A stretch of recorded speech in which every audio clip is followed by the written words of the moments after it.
एक तरफ देश भर में नीट पेपर लीक को लेकर राजनीति हो रही है। विपक्ष लगातार केंद्र सरकार को घेर रहा है और युवाओं के भविष्य की बात कर रहा है।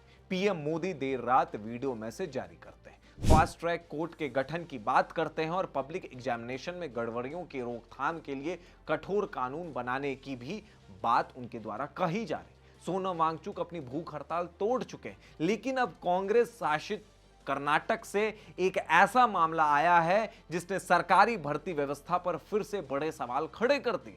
जो राहुल गांधी केंद्र सरकार को घेर रहे हैं और मानसून सत्र में सदन नहीं चलने दे रहे हैं, उसी कांग्रेस शासित राज्य कर्नाटक में केपीएससी की वेटरनरी ऑफिसर भर्ती में नौकरी दिलाने के नाम पर 80 लाख लेने का मामला सामने आया है।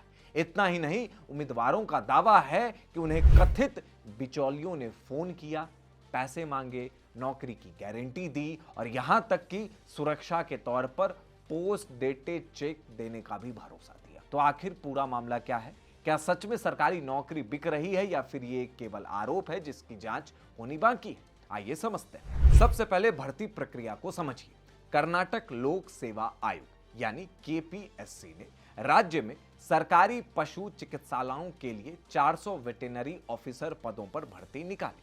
परीक्षा 8 जनवरी को हुई और 17 जुलाई को परिणाम घोषित किए गए, लेकिन रिजल्ट आने के तुरंत बाद कई उम्मीदवारों ने पूरी चयन प्रक्रिया पर सवाल उठा दिए। उम्मीदवारों का आरोप है कि भर्ती निष्पक्ष तरीके से नहीं हुई और बड़े पैमाने पर अनियमितताएं हुई है। उनका दावा है कि पूरी भर्ती प्रक्रियाओं का लगभग 60% हिस्सा कथित तौर पर अवैध तरीकों से प्रभावित हुआ। इसके बाद सामने आया सबसे सनसनीखेज आरोप। कुछ उम्मीदवारों का कहना है कि दो कथित बिचौलिए यानी रफी और विनोद ने उनसे संपर्क किया। आरोप है कि उन्होंने कहा कि अगर सरकारी नौकरी चाहिए तो 80 लाख रुपए देने होंगे। डील भी पूरी तरह बताई गई, पहले 40 लाख और उसके बाद नौकरी मिलने के बाद 40 लाख।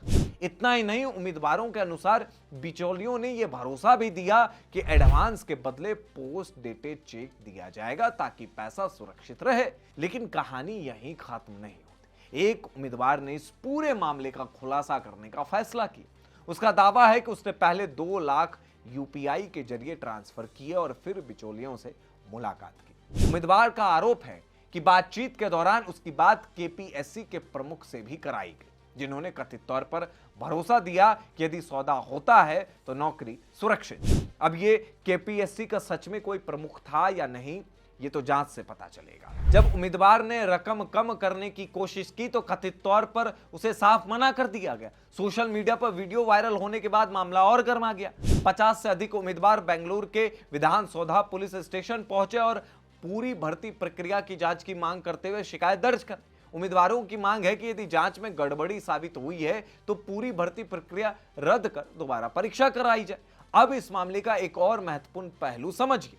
केपीएससी पहले से ही विवादों में रहा है। हाल ही में आयोग के तात्कालिक अध्यक्ष शिव शंकरप्पा साहूकार को निलंबित कर दिया गया। उन पर आरोप था कि उन्होंने अपनी बेटियों की सरकारी भर्ती के दौरान कथित तौर पर फर्जी आय और जाति प्रमाण पत्र बनवाया, जिससे यह हुआ कि उनको नौकरी मिल जाए। अब वेटरनरी ऑफिसर भर्ती में विरोध कर रहे उम्मीदवारों का कहना है कि इस भर्ती की भी उसी गंभीरता से जांच होनी चाहिए। खबर लिखे जाने तक आरोपों की स्वतंत्र पुष्टि नहीं हुई है और केपीएससी की ओर से भी कोई इस मामले पर विस्तृत आधिकारिक प्रतिक्रिया सामने नहीं आई। जांच के बाद ही यह स्पष्ट होगा कि आरोप सही है या नहीं।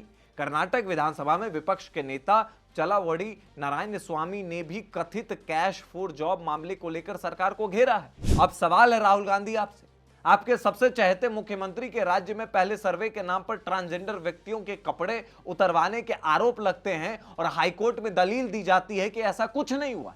अब केपीएससी में कथित कैश फॉर जॉब का मामला सामने आया। अपना प्रदेश इनसे दिख नहीं रहा, बल्कि बातें बड़ी बड़ी करनी है। देश में नीट मुद्दे को लेकर विरोध प्रदर्शन जो चल रहा है, इसको इन्हीं लोगों ने राजनीतिक बनाया। प्रधानमंत्री Narendra Modi fast track court की बात कर रहे हैं, बिल लाने की बात हो रही है, सोमवार को बिल भी आएगा, लेकिन ये सब चीज इन्हें नहीं दिखता। सदन में ये बात नहीं करेंगे। सदन के पैसों की बर्बादी हो रही है, टैक्स पेयर का पैसा है, वो चीज इन्हें नहीं दिखती। अपने राज्य में केपीएससी को लेकर इतना बड़ा घोटाला हुआ, इस पर सवाल नहीं उठाया जा रहा।